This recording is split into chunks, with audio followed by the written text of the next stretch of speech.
overseas. As we said tonight, this mission continues from the air inside Syria. Our chief foreign correspondent, Richard Engel, is on the Syrian border for us tonight. Richard, good evening.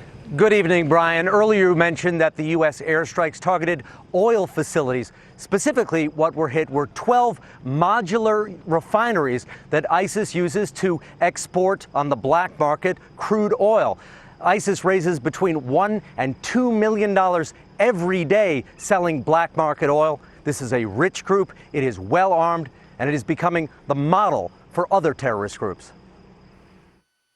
ISIS now has copycats. In Algeria, a militant group claimed it beheaded this French national in revenge for attacks on ISIS. In the Philippines, another group threatened to do the same to 2 Germans.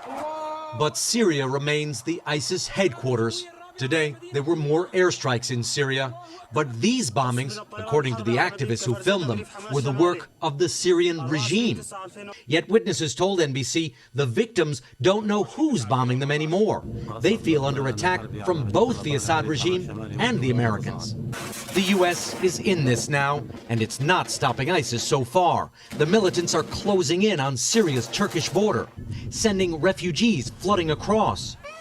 Some sleep on mats handed out by Turkish charities, or in cradles twisted together from wire.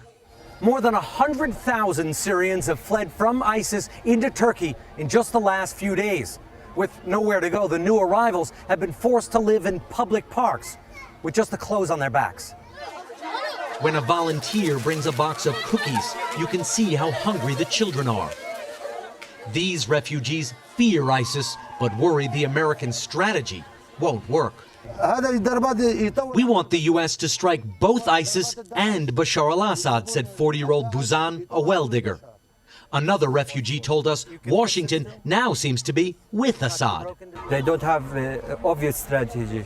We want them to strike regime, and they don't have strategies. But ISIS has a clear strategy: to use American airstrikes as propaganda, now that America is a participant in Syria's widening civil war.